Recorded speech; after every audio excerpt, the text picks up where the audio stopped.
Hey guys, welcome back to the Snapper and Chronicles. Today we're coming back at you with another Ratchet video. In this case, maybe we have here a couple of Ratchets, but pretty much the same Ratchets. We got a couple of New Britain design Ratchets. One's New Britain, the other one is Blackhawk. But before we dive into this, if you can do me a big favor and hit that subscribe button and also the like button if you find these videos at all helpful or entertaining, I would really appreciate it. Okay, these are two ratchet adapters. They're 1/2" drives and 1/2" females. New Britain model NS12-1, and here we have a Blackhawk 49973. Exactly the same designs, probably made off the same assembly lines. This one there's just a little bit of a nuance in between them. Let me just read to you what it says here. It says patented, made in USA. This one is patented, made in USA. This one says to reverse press button. And this one says to reverse press button. The only difference here is on the New Britain it says and turn drive lug. Okay, I guess maybe that wasn't enough explanation, because in the Blackhawk it says turn drive lug dash release button. So I guess that's a little bit more of a more, I guess, precise explanation on how to reverse the ratchet action.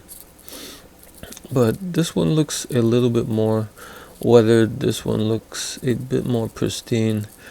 I need to clean this one out, but you can see it looks a little bit dirty and rusty in there. And this one's a bit better, a bit cleaner. And these are the New Britain designs of their ratchets.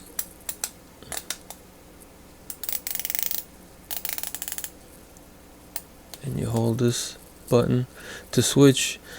You hold the button down and then go in the direction that it's ratcheting, and then it reverses it. So now you're going in the other direction. So now you press the button, hold it down, and then keep ratcheting in that direction, and it holds the mechanism and switches. Now you're going in the opposite direction. The only real difference I could see in these two is that this one has a rounded top here. You see there's a bit of a rounded edge on that, and this one here is a more of a sharper edge, more of a 90-degree edge there as compared to this nice rounded one. But besides that, they are basically the same. It looks like the button might look a little bit different there. It has a little protrusion on this one. This one is flat. This one could have been earlier, and they incorporated these, improvements later on. Not too sure. New Britain actually owned Blackhawk for a while, and then through mergers and acquisitions, they both in the end wound up being owned by Stanley. So that's the story with that. And Blackhawk still, I think, lives on through a Stanley brand. New Britain, I think, called it a day a while back. They don't use, from what I know, they don't use the name New Britain on tools anymore. But Blackhawk lives on in a Stanley Asian tool, as an Asian tool brand now. But these both have rings that go on the inside, and they can be a little bit difficult to get out because you gotta pick that little corner there, and then you gotta pick it out and then try to lift that lift the ring from the inside. So could be a little bit tricky to open them up. And I'm gonna open this one up and open this one up. This one I left uncleaned and untouched. This is factory. This is what it looks like factory. They put a dab, they put grease on it, and the grease is still good, which I find pretty interesting. They put a dab on the end there, a big glob, as you can see there, and there's some around, a lighter coating around the edges and on the pawl. This is what the inside looks like. You see the dab of grease where it connects down there, and a good amount of, I don't know, you'd call that slag or whatnot, inside the ratchet body itself. Let me get a pick here, show you what I'm talking about. Like all this like metal kind of twisted and turned in there together. And here's the button for this ratchet. And as always, New Britain, impeccable broaching on the teeth. Very nice teeth throughout. Uniformed. I don't know. I think probably New Britain had some of the best broaching out there because the teeth were small, but they were all uniformed and pretty much almost perfect. And there you can see there's grease around and some dirt.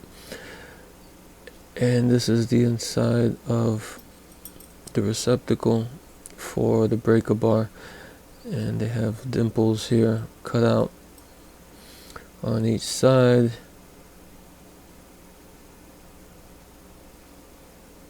And this is what it looked like when I guess it came out of the factory. And they must have used some decent grease because or maybe, I don't know how old this ratchet is, but it's I would say it's probably maybe over 20 years, 30 maybe. But if you look at some of the grease they used in some other ratchets, like that were used in Craftsman ratchets that dried up into like into like Elmer's paper glue, it kind of, I don't know, it kind of makes me figure, why did they use that grease? They could have used some grease like this, which is still pretty good after all these years. Here's the other one. This one's dirtier. I didn't really clean it out too good, but you can see the teeth on this are pretty nice. Still, the teeth looking good there. And here's the mechanism for this one.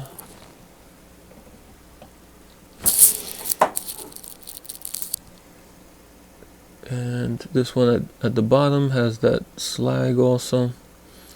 That metal kind of churned there in the middle. And be careful when you take this one apart. It's kind of a little bit tricky because there's some parts in it that you don't expect and could kind of ruin your day if you don't know what to expect, and they go all over the place.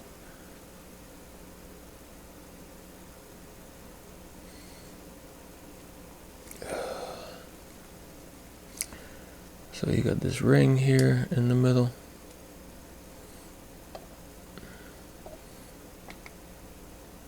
And it doesn't want to, oh, there we go. And be careful with this because it likes to fly out also. There's the clip. And here are the parts. This is the New Britain design, so it's an offshoot of the New Britain ratchet. And this button, when you're pressing, is catching on these little teeth here. So they're kind of catching, like when you press it down, it catches there, and then that's how you can switch it. So the switching action is when this button presses down on and catches those teeth and let you twist the drive in one direction, and that switches it. And here are the plates. The pawl fell out already. Okay, and one of the ball bearings fell out, which are one of those parts that are kinda you don't expect, that are in here and kinda just go in every direction. So here are your two plates. That's the plate that holds the pawl. The pawl fits in there like that and switches the pawl in between the protrusions in the pawl. And to help switch, this ratchet has two ball bearings sticking in two holes with springs in them. So here are the two ball bearings. That's what they look like, and they have two springs in there. They come out, but I'm not gonna take them out. Leave those two in there, and those two springs, ball bearings on the springs, they kind of click in this part here. You see it has like a little mountain there on the plate, on the sides of the plate, like two protrusions kind of shaped like mountains, and those click over the balls to help switch and keep the plate in place whenever you switch. So that's why that's how this mechanism works. And you have the spring, I'll take that one out, there underneath the pawl. And this is pretty much the mechanism here, or the body of the mechanism. As the ball detent looks a little bit off center. And to put it back together, you put your spring back in, you take your ball bearings, and you get those there. And you put those in place. You take your pawl, you position that. Remember, with the two protrusions facing you, sticking up. And then you take your plate that holds the pawl, and the plate is chamfered. You see, there's on this side of the hole is chamfered, and that side is flat. So I kind of put it in there where the hole is chamfered. I put that one in first, and that's that plate. And then the second plate here on the bottom, there's a protrusion here in that square hole. There's that protrusion, and that protrusion fits into that cutout of the first plate. And so it should look like that with that protrusion and the cutout. Okay, now you got everything is held down. Your balls are, you see them peeking out there. They're held down, and the fun part here is to get this tight.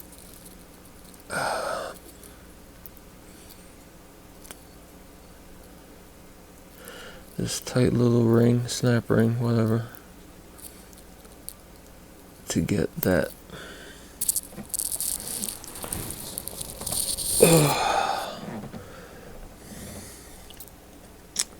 back on. Let me see. Almost.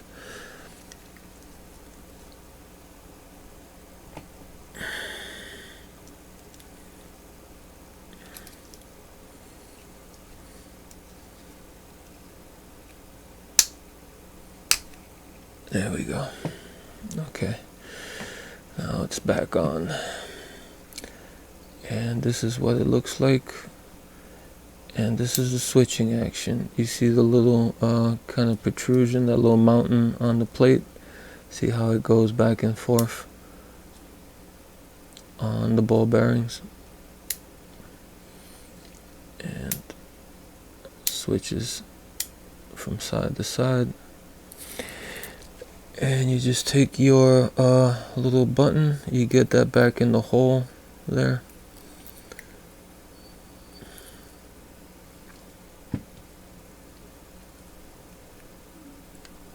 Okay, like that.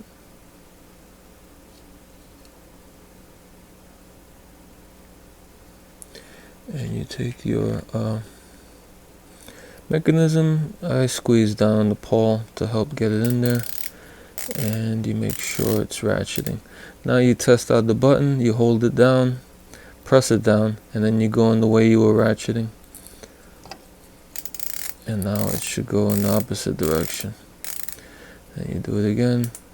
You hear the, you hold it down, you hear the click. Now it goes in the other direction. Kind of an unorthodox way, I guess, of switching with the button there and kind of the plates doing that switch, but I guess it works. There. Okay, and now you would take your ring and this is gonna kill time, but I guess I didn't show how to get it off, so I'm gonna have to show how to get it on. So you just get it in the hole and you squeeze it around and around. You press it in, press it in, press it in, press it in, around like that. You snake it around and it clicks in. And there you go. There's your there is the complete ratchet, and here's the other one. So yeah, that's the teardown of this model of New Britain design, ratchet adapters. Pretty cool design. I kind of like it. I like the kind of how they did the plate with the button and the little teeth on the plate. Kind of you can see how, you know, the wheels were turning and the development of these cool little ratchets. So yeah, if you see one, pick them up. They seem kind of neat. They might have come in 3/8 also. I think I might have, or I might have done a video a while back on a 3/8 one. I gotta check on that. Alright guys, but until next time, take care.